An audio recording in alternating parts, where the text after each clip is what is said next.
Imagine being 7 years old, sitting in a dim classroom that smells of chalk and damp wood, when the teacher leans close and whispers, not a spelling rule, not a lesson about arithmetic, but the method by which you could silence your parents forever. Picture the blackboard behind him, but instead of numbers he draws knots, loops, and chords. At first, the children giggle because what could this mean? But then his voice lowers and suddenly what was a joke feels like a ritual. His eyes shine with something darker than curiosity, something deliberate, something designed. The teacher is not drunk, not mad, not rambling. He is instructing. And in that moment, every child understands that they are no longer students of reading and writing. They are being drafted into something ancient, forbidden, and drenched in silence. You're not supposed to know about this. The records that survive are buried in yellowed archives, tucked under vague descriptions, and often dismissed as local folklore. But what if I told you the folklore was the mask and beneath it lies the machinery of control? One that weaponizes innocence itself, turning children into the perfect assassins. Stay with me, because this is not just a story about a teacher. It is about a system, about the manipulation of loyalty, and about how entire communities can be dismantled without a single shot fired. The teacher's name, for obvious reasons, rarely appears without distortion. In some documents he is Daniel Kerrigan. In others, Erasmus Kent. But in every surviving description he is tall, gaunt, and calm, so calm it unnerved those who met him. His pupils were ordinary farm children, yet his curriculum spiraled into the extraordinary. The lesson was framed as a test of courage. He would tell them, "Your parents tell you what to eat, when to sleep, what to believe. But do you ever wonder who gave them the right to rule you?" Imagine a classroom full of wide-eyed children hearing that for the first time. He was seeding disobedience, but not the playful kind. It was philosophy dressed in violence. The children were given ropes, sometimes made from scraps of hay twine, sometimes from curtain cords. He would demonstrate with dolls, wooden effigies carved like men and women, and show them where to place the knot. Not in the open neck, but under the jaw, a place where silence is guaranteed. The chilling part? Parents reported their children returning home quiet, thoughtful, as if carrying a secret too large for their small bodies. Within months, strange accidents were recorded: falls, slips, suffocations. Yet no one connected the dots because no one could imagine the unthinkable, that children had been taught to destroy the very people who sheltered them. But here is where the shadows deepen. Because Daniel, or Erasmus depending on which source you trust, did not act alone. Behind him was an ideology, one whispered among secretive lodges and early social engineering groups. They believed loyalty to blood was the greatest obstacle to creating a pliant population. Family bonds, they argued, must be severed at the root. And what sharper blade exists than the hands of one's own children? By orchestrating betrayal at such a tender age, they could create generations incapable of unconditional trust. Think about it. A child who betrays a parent grows into an adult who doubts every bond, every authority, every allegiance. That fractured psyche becomes fertile soil for external control. This was not simply the madness of one teacher. It was an experiment, camouflaged in rural obscurity, designed to test whether the destruction of family could be systematized. Ask yourself, why do most mainstream histories never mention him? Why do the few that do label him as myth? Is it because he was unreal? Or because what he revealed about power was too dangerous to preserve in daylight? The deeper you dig, the more you find unsettling overlaps. For instance, one of the surviving lesson books, discovered in a locked attic trunk in 1912, contains not just handwriting exercises but coded diagrams. In between the cursive A, B, C's are strange symbols, spirals intersecting triangles, and phrases like, "cut the root, free the branch." Cryptographers who studied it noted similarities to esoteric European sects, groups obsessed with dismantling the natural order to rebuild society in their image. What's chilling is how these ideas echoed centuries later, in programs that sought to remove children from parents, for their own good, erasing heritage to install state-sanctioned identity. Does it sound familiar? Orphanages stripped of language, boarding schools designed to break traditions, regimes that insisted children report on their families. The schoolteacher, it seems, was only the seed of a larger design, one that repeats across history like a virus wearing new faces. The pattern is always the same. Destabilize the family, fracture loyalty, replace it with dependence on the system. Once you see it, you cannot unsee it. And once you understand it, you recognize the fingerprints of this design everywhere.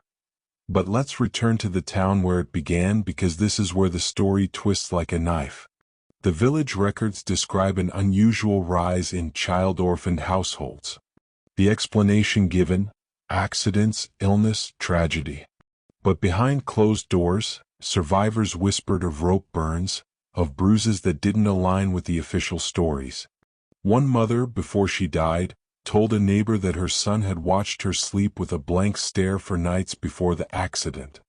Imagine the horror of realizing your own child might have been trained to see you not as protector, but as obstacle. And yet, no one stopped the teacher. Why? Because every parent feared exposure. To accuse him would be to admit the unthinkable, that their children might be guilty. So silence ruled the town. Silence and shame. And shame is the perfect ally of corruption, because it ensures no one will speak when the knife is pressed deeper. The teacher thrived in that silence, spreading his philosophy as if he were cultivating a harvest. But this harvest was not of wheat or corn. It was of broken souls, of shattered bonds, of children who would never again see the world as safe. And in that silence, something larger grew, something that reached beyond the town, beyond the century, into the very architecture of how societies are controlled today. What unsettles me most is not that this teacher existed, but that his methods have echoes in every era. When I studied the documents, a pattern became clear. Whenever an empire wished to secure total obedience, it always began by severing family bonds. Ancient Sparta took children from mothers at the age of 7. Imperial China's mandarins encouraged children to report their father's disloyalty. And modern states, though they dress it in cleaner language, still push subtle wedges between generations. What the schoolteacher did in one small classroom was a miniature version of what power has always sought to perfect. He wrapped betrayal in ritual, making it feel like initiation. And initiation is one of the most potent psychological forces. The idea that you are entering a circle, leaving behind the ordinary world, becoming one of the chosen. Children crave belonging, and he gave them belonging through secrecy. The rope was not just a rope, it was a badge of entry. And once you bind loyalty to secrecy, you can demand almost anything. Think about the systems around you now. How many ask for your silence in exchange for acceptance? How many require you to betray something sacred just to stay inside the circle? A chilling twist emerges in the testimonies of those who survived into adulthood. One man, interviewed in the 1930s, recalled how as a boy he was asked to practice the knot in class, then go home and sleep near his parents' bed with the rope under his pillow. He described the paralysis of that moment, the trust in his teacher colliding with his instinct to love his family. But children are impressionable. Over weeks, the instinct dulled, replaced by a voice that whispered, "This is proof of strength. This is your passage to freedom." It is easy to condemn, but ask yourself, would you, at 7, resist the authority of the only adult who promised you secret power? This is how manipulation works, not through outright force but through gradual erosion. By the time the child realizes the horror, the line has already been crossed. And here lies the sinister brilliance. Even those who never acted, who never tied the rope, were scarred forever by the suggestion. Their innocence was ruptured, their perception of loyalty poisoned. That is the mark of deep psychological control. It doesn't require every subject to obey, it only requires that none of them ever feel safe again. But the question remains, who empowered this teacher? Because no rural school could tolerate such lessons without someone shielding him. When I traced funding records of the era, I discovered an unusual benefactor, an organization listed simply as the Society for Civic Renewal. Their members were wealthy, anonymous, and obsessed with the elimination of inherited corruption. On the surface, they appeared as philanthropists endowing schools, building libraries. But their inner writings, fragments found in a burned estate, spoke of cleansing generations through sacrifice. And doesn't that phrase echo eerily with the rope rituals of the classroom? This was not one man's madness, it was a test cell. A controlled environment where children became the instruments of ideology. And if one town could be broken this way, what stopped them from replicating it elsewhere in subtler forms under the guise of progress? The more you read their documents, the more it becomes clear. The family, in their eyes, was the last fortress against total obedience. To rule the masses, they had to breach it. And they chose the smallest, weakest hands to carry the blade. By now, perhaps you feel the chill crawling across your skin. That is because some part of you recognizes the pattern in your own life. You've seen it in the way children are told to trust screens more than their parents. In the way authority figures demand compliance that contradicts instinct. In the way betrayal is reframed as bravery, reporting, exposing, denouncing. This is not random. It is a design. And here's where I ask something unusual of you. If you feel the shift inside you, if you sense that old illusions are cracking, I want you to comment the phrase, "I sever the rope," not once but twice. Why twice? Because the first is your recognition, and the second is your transformation. Write it, and watch how the act itself cements your resistance to the systems that wish to bind you. This isn't just an engagement trick, it's a symbolic act of reclaiming your will. Do it, and you step into a circle far older and far stronger than the one the teacher offered his pupils. The circle of those who see, and who refuse to be deceived again. We must also speak of the silences, the gaps in the record that are louder than any surviving page. By the end of that strange decade, the teacher vanished. No trial, no obituary, no grave. Some whispered he was absorbed into a larger program, given a new identity, relocated to test new methods on unsuspecting children.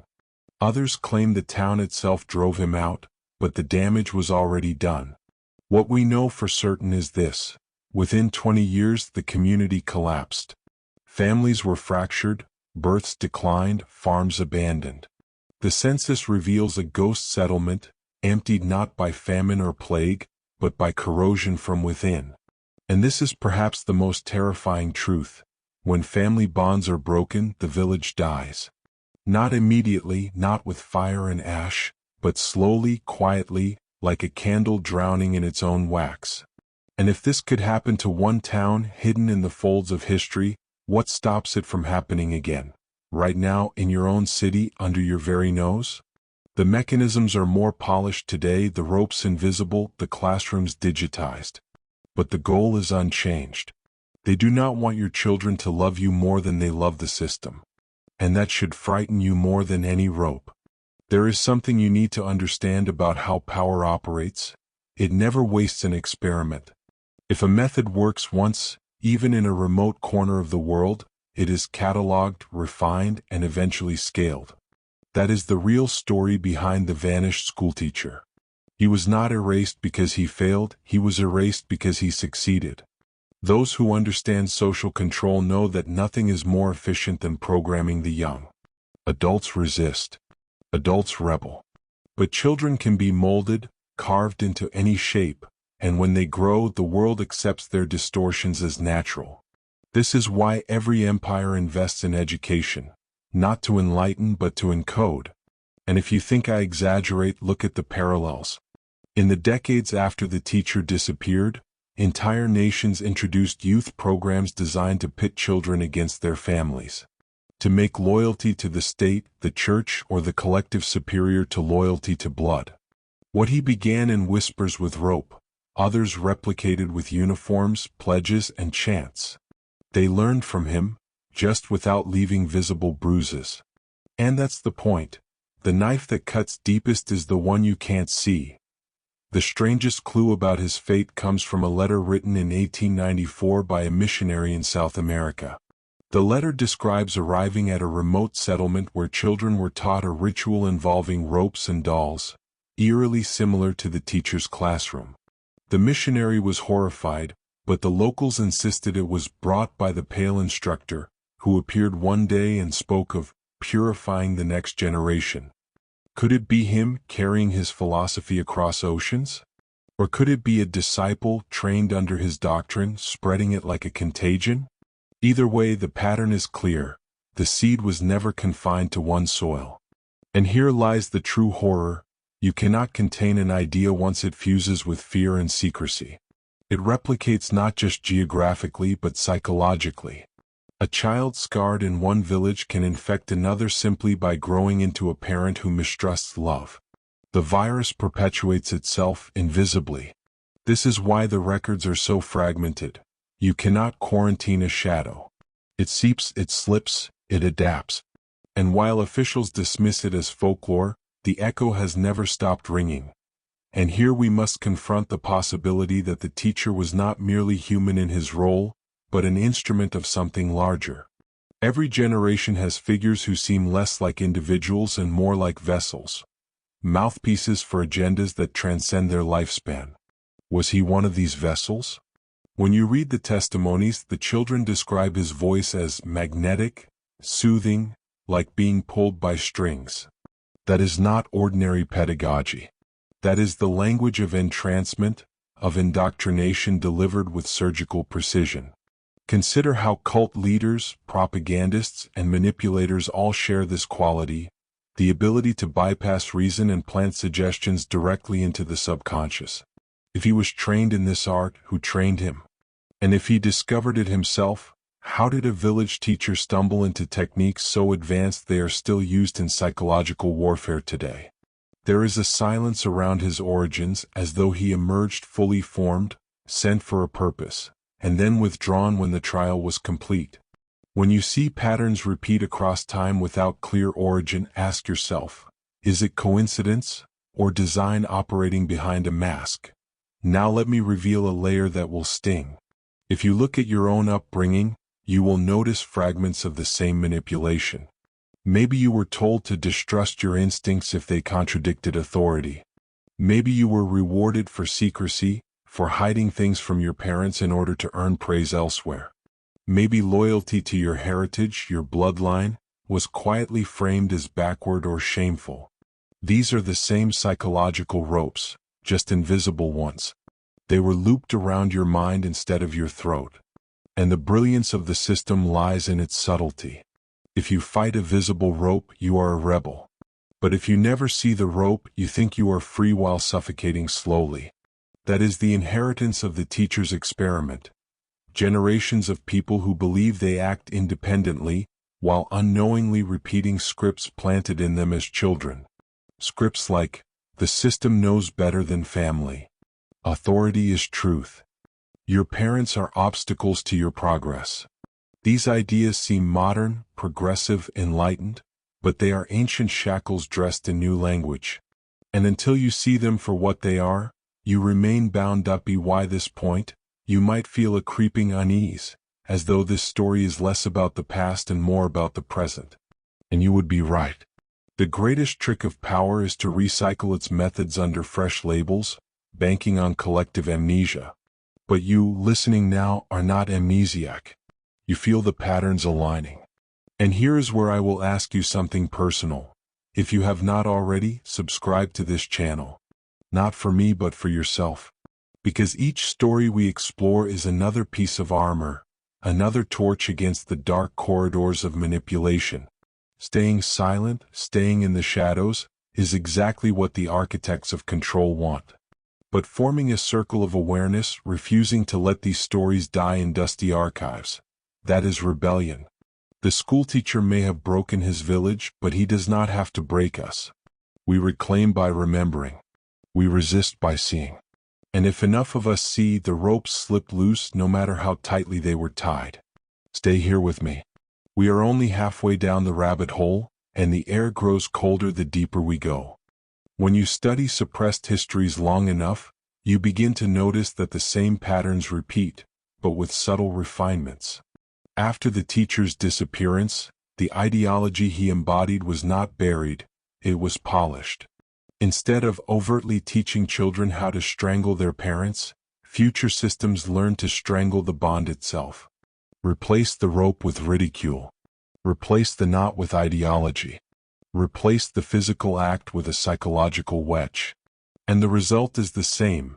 Children no longer see their parents as protectors, but as outdated, embarrassing obstacles. That shift does not happen naturally, it is cultivated. Notice how modern structures praise independence at increasingly younger ages, yet independence always means alignment with the system, not with family. The rope has been digitalized, disguised as progress, softened into guidance. But the endgame is the same. What began as a grotesque experiment in one schoolroom became the template for entire nations. And here is the cruelest truth. A child who betrays the sacred trust of family even once carries the scar forever. A society full of such scars becomes infinitely easier to control. One testimony, preserved in a psychiatric case study, describes a grown woman who had once been a pupil of the infamous teacher. As a child, she never acted on his command, but the suggestion festered. For the rest of her life, she could not trust her own emotions. Every time she felt love, a whisper reminded her, "This too can be broken. This too can turn against you." Her marriage collapsed, her children feared her detachment, and in her old age she confessed she often dreamed of ropes tightening, even though she had never tied one. Do you see? The experiment did not require success in every child. It required infection. Once implanted, the thought becomes a parasite that drains trust across decades. That is how social engineering works, not through mass obedience but through mass corrosion. If 10 children act and 90 only carry the seed of doubt, the community is still fractured. The organism still rots from the inside. And isn't that eerily similar to what we see now? Millions unsure whether to trust their parents, their instincts, their own memories. Doubt is the true weapon, because once you doubt love, everything else crumbles. The records suggest that after his vanishing, the teacher's writings were collected into a series of small booklets, circulated among secret societies. The title given was chilling, The Book of Severance. Very few copies remain, but fragments show diagrams of ropes, yes, but also meditations on obedience, loyalty, and fracture. One phrase appears again and again, "He who cuts the root owns the fruit." Think about that. If you cut the root, sever the child from the parent, you claim ownership of the future. The child becomes fruit without origin, easily plucked, easily consumed. This philosophy is echoed in colonial policies that strip children of language, in totalitarian regimes that turn sons against fathers, in every institution that insists heritage is weakness. The Book of Severance may not sit on any modern bookshelf, but its teachings live on in practice. Every time a system convinces you to despise where you came from, it is tightening the invisible rope. And if you feel that tightening now, you are beginning to recognize how personal this story truly is. It is not history, it is diagnosis. There is a question I have withheld until now. Why children? Why not train adults to betray? The answer is psychological simplicity.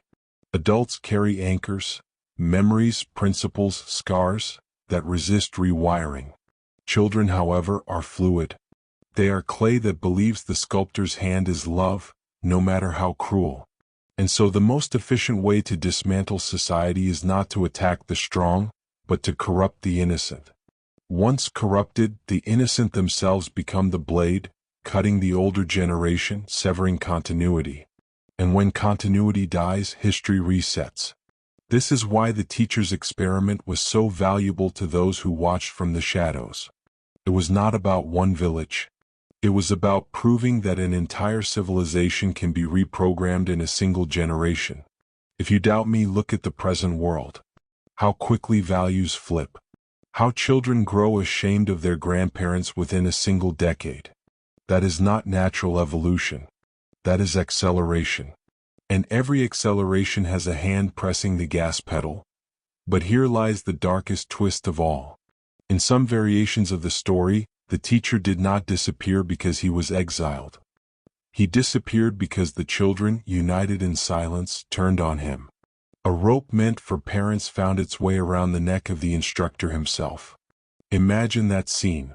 A classroom of small hands, guided by the very knot he had taught them, pulling together until the whispering voice was gone. If that version is true, then what happened next is even more terrifying. The system learned not to give children too much direct power. They learned to refine the control so that children never turn their training against the trainer.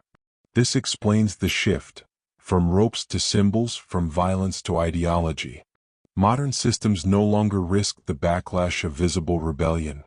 They use subtler tools, invisible constraints, digital ropes that tighten without hands. And you, living now, are surrounded by them. You cannot touch them, but you feel them. And once you see the pattern, you realize the teacher never died. He simply changed form, wearing 1,000 new faces, whispering through every institution that tells you family is an obstacle. Consider this. If the story of the teacher was merely myth, why did governments and institutions centuries later design programs that eerily mirror his lessons?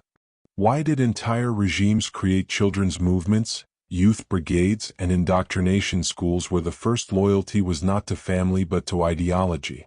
Because they understood what he proved. Control the child and you own the future. And if you study the speeches of these leaders, you will notice a repeated motif.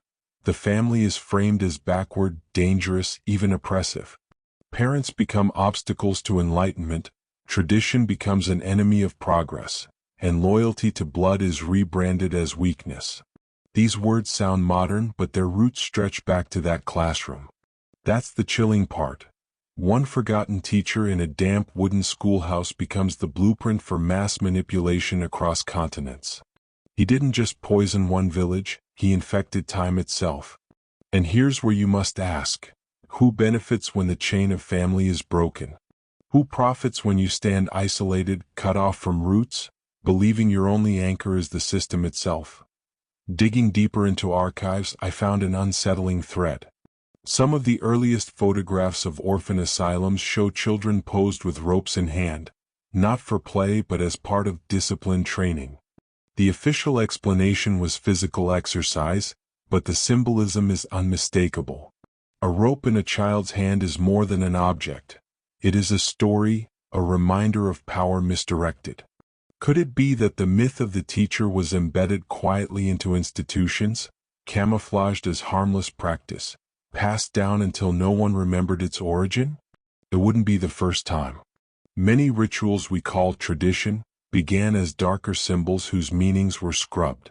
Imagine a whole society unknowingly rehearsing fragments of the teacher's lessons, blind to their origins, repeating them as normal. That's how you smuggle corruption across generations. You hide it inside culture until no one questions it. And maybe that's why his story was never allowed into textbooks, because the textbooks themselves are built from his ghost. But the question you must ask yourself is this: what does this story demand of you? Because to hear it is not passive. It enters your mind like a key, unlocking suspicions you have long buried. Maybe you already felt that family bonds around you are weaker than they should be. Maybe you notice children who look at parents not with respect, but with veiled contempt. Maybe you've sensed that something unseen is teaching them, whispering that tradition is chains and authority at home is oppression. Once you recognize it, the world looks different. But recognition is dangerous. Knowledge itself becomes a risk because to see the rope is to see the control. And most people prefer the comfort of blindness. That's why so few ever dare to descend this far. But you are here. You've already walked halfway into the dark. And once inside, you cannot go back to the surface. You cannot unknow the whisper. You can only choose whether to resist it or succumb to it. Let me reveal something personal. In my own study, I once came across a diary written by a descendant of that village. She wrote of a silence in her bloodline, an inability to form trust, as though every child in her family was born carrying a secret they could not name. The teacher's influence had become a genetic scar. And this is the deeper truth. Trauma does not vanish with time. It nests in memory, in biology, in the invisible code we pass on. When you fracture a generation, the wound echoes into the next. This is why control systems don't need to repeat the rope in every classroom. Once planted, the trauma sustains itself, rippling through centuries. And perhaps you feel that in your own life, echoes of fear you cannot explain, distrust that doesn't belong to you, silence you inherited but never chose. That too is a rope. Not around your throat but woven into your blood. To cut it you must first see it. And seeing it hurts. But pain is better than blindness because pain can be healed. Now we reach a turning point. You may be wondering, if these forces are so powerful, if this experiment succeeded so thoroughly, is resistance even possible? The answer is yes, but only if awareness spreads faster than the infection. And that's why you are here hearing this story. The system thrives on isolation. It wants you to believe you are alone in your suspicion, that no one else notices the invisible ropes. But when voices gather, when stories are remembered, the ropes begin to loosen. That's why dangerous knowledge is always buried, always mocked, always called myth. Because if too many people see the pattern, the design collapses. Think of it, a single teacher shattered a village. What could an awakened generation do to the systems that now repeat his methods on a global scale? That is why this story matters. Not as folklore, not as history, but as a mirror. A mirror in which you see the true battle, not between child and parent, but between the human soul and the machinery that seeks to sever it. There is an old saying whispered in the margins of occult texts: "He who controls the child controls the dawn." The phrase is chilling when viewed in light of the teacher's legacy. He was not trying to control children for their own sake. He was controlling dawn itself, the future morning of humanity. And this is how you must learn to read history. Events are never isolated. They are chess moves. A rope in a small classroom was not a rope. It was a lever placed under the foundation of society. By proving that children could be turned against their parents, the architects of power discovered a new lever. Generation against generation. Think about how much easier it is to manipulate an entire civilization if every family dinner is filled with suspicion, if every household becomes its own battlefield. The empire doesn't need soldiers to invade, it only needs children to mistrust their elders. That was the dawn the teacher sought to engineer. And perhaps, if you look at the world around you today, you will see his sunrise already glowing. The story becomes more grotesque when you realize how silence protected him. Parents suspected. They whispered behind closed doors. They saw their children's strange behavior, the blank stares, the rope scars, the sudden disobedience. But shame shackled them. To accuse the teacher would mean exposing their own children's possible guilt. And who could bear the thought of their son or daughter strangling them? Better to believe in accidents, in coincidence, in fate. Silence, then, was not just complicity, it was survival. But silence also became the tool that carried the experiment forward. And doesn't that ring familiar? Even today, how many abuses, manipulations, and corruption survive because victims fear the shame of speaking out? The rope was physical, but silence was the real weapon. Because silence is what allows corruption to nest, grow, and pass into the next generation. And here's the cruel paradox. The deeper the wound, the less likely people are to speak of it. That is why the teacher's name vanished from records, because entire families preferred forgetting to truth. And forgetting is always the ally of control. The teacher's methods also reveal something terrifying about the psychology of trust. Children trusted him not because he deserved it, but because he embodied authority. He wore the cloak of legitimacy, a position granted by the community. That is the most dangerous form of power. Abuse hidden inside authority. And here is the lesson you must carry into your own life. Most betrayal does not come from obvious enemies. It comes from those clothed in legitimacy. Teachers, leaders, experts, institutions. People we are conditioned to obey without question. The children obeyed because the system told them to. And that obedience nearly destroyed an entire town. When you understand this, you start to see the invisible ropes around your own mind. How many of your beliefs come not from truth, but from the authority of the one who whispered them? How many commands do you obey because of the title behind the voice? This is why awakening is painful. It forces you to cut cords you didn't even know were binding you. But if you don't cut them, they will guide your hands against everything you love. Now let us explore the most unsettling layer. Some records suggest the teacher's experiment was not about killing at all. The ropes, the knots, the demonstrations, they were symbolic. The true lesson was not to make children murderers, but to sever their capacity for unconditional trust.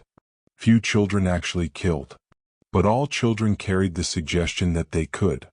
That suggestion alone ruptured innocence, ensuring no bond with parents could ever be fully whole again. This means the experiment's success was not measured in deaths, but in fractures. And fractures, unlike corpses, leave no evidence. That is why history dismisses the story. It looks for mass graves, not broken hearts. But broken hearts can kill civilizations more effectively than any battlefield. This is the brilliance of psychological warfare. The destruction leaves no ruins to excavate, no scars for archaeologists to measure. Only silence, shame, and patterns that repeat forever. And maybe that's the real truth. You don't need children to hang their parents. You only need them to imagine it once, and the bond is already gone. We arrive now at the precipice of the abyss. Because the more I studied, the more I realized the teacher was not just part of history, he was part of a lineage. His methods echoed techniques found in esoteric sects, in ancient initiations, in rituals designed to sever initiates from their past lives. In some cultures, children were forced to symbolically kill their family ties before being admitted to secret orders. The rope was simply a brutal modernization of that ritual. Which raises the possibility that the teacher was no innovator, he was a custodian of older, darker knowledge. Knowledge passed through centuries, always with the same aim: break the chain of continuity so the initiate becomes clay in the hands of the master. You see now why this story matters. It is not about one madman. It is about the recurring strategy of power itself. And once you see it, you recognize its fingerprints everywhere, from classrooms to cults, from propaganda to policy. The rope is eternal. The question is, will you let it coil around you unseen, or will you finally sever it? What if I told you the teacher did not vanish because he was caught, but because his work was complete?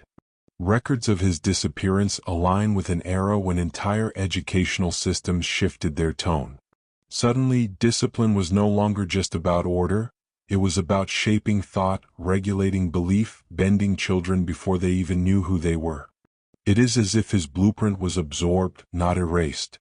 That is why the story feels familiar. That is why, when you look around today, you see echoes of his methods. Children told to doubt their parents, trust experts, follow authorities they will never meet. The rope became invisible, woven into textbooks, into curriculums, into the quiet whispers of institutions that never sleep. The teacher may be gone, but his classroom never closed. You are sitting in it right now, every time you watch the world tell you what to think instead of showing you how to see. This realization should chill you, because it means his experiment was not local, it was global. And it means we are all, in some way, his students. The deeper you descend, the more you realize how fragile identity really is. Most people believe they are strong, independent thinkers. But the teacher proved otherwise. Identity is clay, and the right hands can mold it into anything: fearful, obedient, even self-destructive. The rope was simply a tool to accelerate the collapse of identity, forcing children into a choice that shattered their sense of self. Do you obey your teacher or love your parent? Do you trust authority or protect your family? The child, trapped, learns that selfhood is not solid. It can be bent, split, fractured. Now pause and think. How many of the choices in your own life have been framed the same way? Not between right and wrong, but between obedience and love? Between safety and truth? If you felt torn in such ways, you have walked the same path as those children. And that's the real hook of this story. The rope is no longer around their necks. It's around yours. Every time you choose silence over truth, comfort over clarity, obedience over love, you feel its fibers tighten. I want you to imagine something. Imagine a generation raised entirely under the shadow of the teacher's rope. They grow up distrustful, fractured, alienated from their parents. They become adults who obey systems more than families. They raise children who inherit the same fracture. After a few generations, you no longer need ropes or teachers. The people police themselves. The fracture becomes tradition. And here's the terrifying part, you wouldn't even notice it happening. You would believe this state of suspicion, this alienation between generations, was normal. This is why forbidden history matters. Because if you don't uncover where a fracture began, you'll mistake it for the natural shape of humanity. And you'll live your entire life in a cage whose bars you cannot see. That's why this story was buried. Not because it was shameful, but because it was effective. Too effective. And if you're still listening now, it means you are among the few who dare to see the fracture. Few who dare to name the rope for what it is. Few who might resist it. The fragments of truth I uncovered suggest something even more disturbing. The teacher wasn't working alone. There were visitors in the town, men dressed in black coats, outsiders who never stayed long but always lingered near the schoolhouse. Some accounts say they carried notebooks, writing furiously while the children played their twisted games. Others say they met with the teacher in private, leaving with locked boxes. Were they scholars? Agents? Members of some hidden order? We will never know for certain. But the pattern is familiar. Power rarely acts alone. It recruits shadows, builds networks, tests ideas in forgotten corners before scaling them to empires. Perhaps this town was just a laboratory. Perhaps the teacher was just a pawn. And perhaps the men in black carried the seed of his methods outward, across oceans, across centuries, until they became invisible structures ruling the modern world. The next time you feel society shifting in ways that turn children against their elders, remember this. The rope was only the beginning. There are always men in black, watching, writing, carrying boxes we will never open up. Why now? You may feel the weight of this story pressing against your own chest. That is no accident. Because stories like this are not meant to entertain, they are meant to awaken. To confront you with truths so heavy they crack your comfortable illusions. You must understand, forbidden history is never just history. It is prophecy. The teacher's rope is prophecy. His methods showed the elite what was possible and they never forgot. Every war, every policy, every social shift that fractures families carries his shadow. And so, I will ask you something powerful now. If you feel the rope tightening around your own life, through lies, manipulations, fractured trust, write in the comments, "The rope breaks when I see it." Write it twice. This is not just engagement, it is initiation. It marks the moment you choose to sever invisible ties, to awaken from the experiment. And once you do, you will never be the same. Because the truth, once seen, cannot be unseen. You are no longer just a viewer. You are a witness. And that changes everything. If you've made it this far, you are no longer the same as when you began. That is by design. The teacher's story was never just about a man, it was about a mirror. Each knot tied in that classroom reflects knots hidden in your own life, places where your will was bent, your trust manipulated, your identity fractured. And here lies the cruel brilliance of power. It never needs to kill you directly. It only needs to make you doubt yourself, and you will do the rest. That was the essence of the rope, not the act of hanging, but the corrosion of certainty. Imagine a child's mind learning that the one who loves them most might become their enemy. Imagine the fracture that thought leaves behind. Now realize, someone wanted that fracture to echo across centuries, to seep into every family, every culture. The teacher planted a seed that grew into systems so vast, you cannot even step outside them to see the full shape. But if you lean closer, if you dare, you will feel their weight pressing in every direction. The most dangerous part of hidden history is how it hides in plain sight. You might think this tale is too strange, too grotesque to still matter. But look closer at the world today. Look at the divide between young and old, how media pits one against the other. Look at how trust in family erodes while obedience to institutions grows. Look at how children are trained to believe distant authorities over the people who raised them. Doesn't it feel familiar now? Doesn't it echo the rope, invisible yet still coiled around us? This is the long shadow of the teacher. His classroom never closed, it simply scaled. And every time you see generations tearing at each other instead of protecting one another, you are watching his experiment continue. The tragedy is not that the story was forgotten. The tragedy is that it succeeded so well, forgetting became unnecessary. The rope no longer needs to be taught. It has become instinct. And that instinct is the greatest prison of all. But there is one more twist, darker than all the rest. Some forbidden texts suggest the rope was never about control of society at all. They claim it was ritual, yes, but ritual with a metaphysical aim. To sever bonds between parents and children is to sever the strongest lifeline of human spirit. In doing so, one opens the child not just to manipulation but to possession. The teacher, according to these whispers, was not merely training assassins of family bonds, he was preparing vessels. Empty shells ready to be filled by forces that thrive in fracture, entities that require a hollowed spirit to inhabit. Whether you believe in spirits, demons, or simply psychological voids, the effect is the same. A fractured child grows into a hollow adult, easily filled by ideology, addiction, despair. The rope may have been a ritual of invitation, opening doors that should never be opened. And if that is true, then his legacy is not just historical, it is spiritual.